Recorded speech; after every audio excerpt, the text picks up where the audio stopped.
nous invitons le président par intérim du FSD, son Excellence Dr Choguel Kokala Maïga, pour son intervention.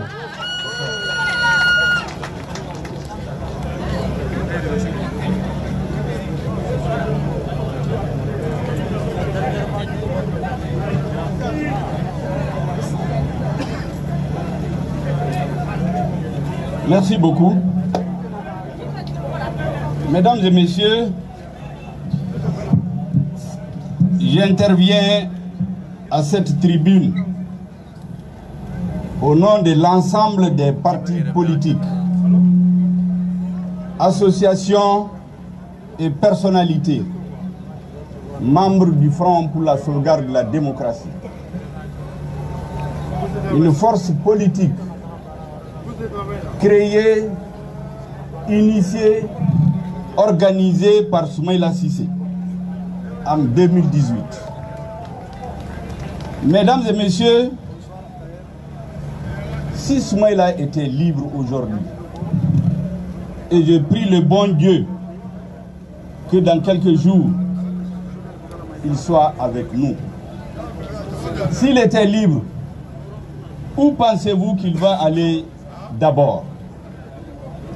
Tel que je connais l'homme, son sens de la dignité, son sens de la fidélité, son sens de l'honneur, son sens de l'humain tout court, le conduira directement et avant tout sur la tombe de son garde-corps Cissé. Je voudrais donc vous demander tous ici d'observer avec moi une minute de silence à la mémoire du garde-corps de Soumaïla Cissé, qui a rendu l'âme pendant son enlèvement.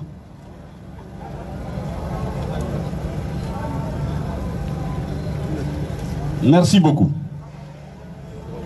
Mesdames et messieurs, je voudrais remercier les associations et le collectif des organisations, le bureau politique, le bureau exécutif national de l'URD, les femmes de l'URD, les jeunes de l'URD, qui ont pris cette initiative et qui nous ont invités à prendre la parole. Mesdames et messieurs, je voudrais ici saluer de façon particulière notre épouse, notre sœur, notre mère, la brave Madame Cissé Assa Traoré.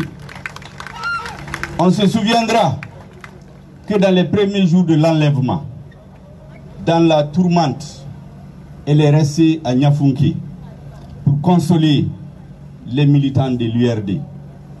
Elle est restée à Niafunké dans l'espoir de revenir à Bamako avec son mari, notre président Soumaïla Cissé.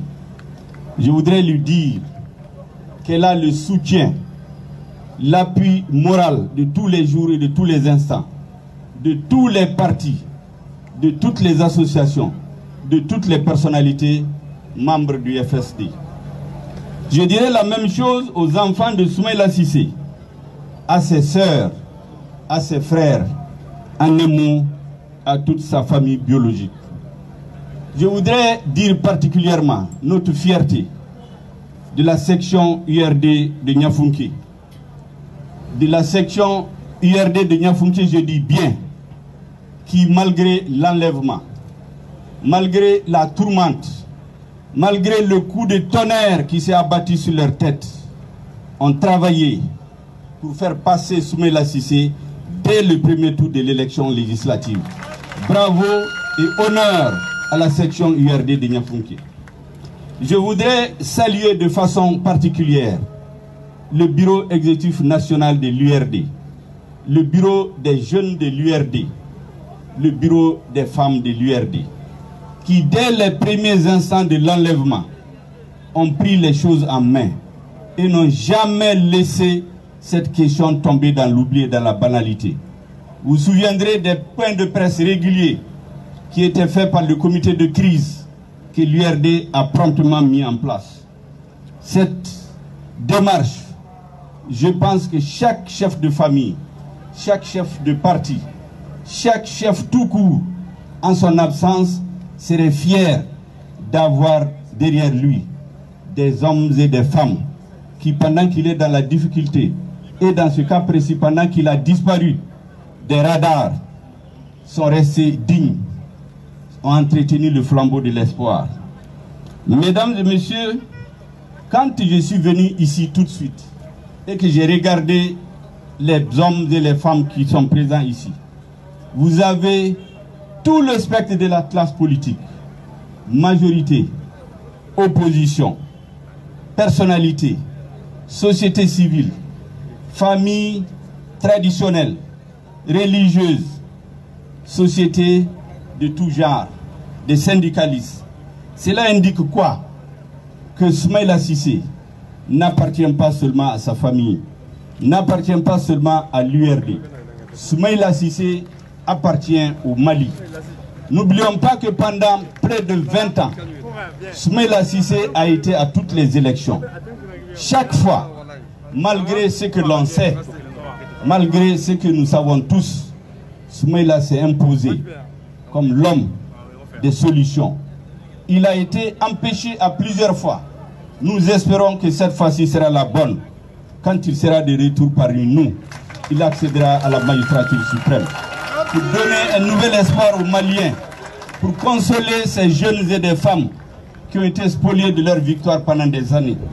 C'est à cela que je vous invite à travailler pour que toujours les Maliens continuent à voir en Soumaïla l'homme de la solution à leurs problèmes.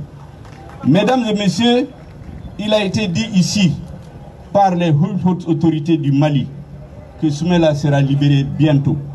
Les jeunes et les femmes ont dit ici, bientôt c'est quand? Je répète avec eux, bientôt c'est quand? Bientôt c'est quand? Nous espérons que c'est dans quelques jours, sinon au plus tard dans quelques semaines. Mesdames et messieurs, j'avais dit hier, lorsque on lançait les appels pour inviter les uns et les autres à cette manifestation, que la libération de Soumaïla Cissé n'a pas de prix. La libération de Soumaïla Cissé a un coût. Et le peuple malien doit, dans toutes ses composantes, être prêt, et je suis sûr, et les autorités doivent l'entendre, est prêt à payer le prix, qu'il faut, le coût qu'il faut, pour que Soumaïla soit parmi nous dans quelques jours. Je vous remercie de votre aimable attention.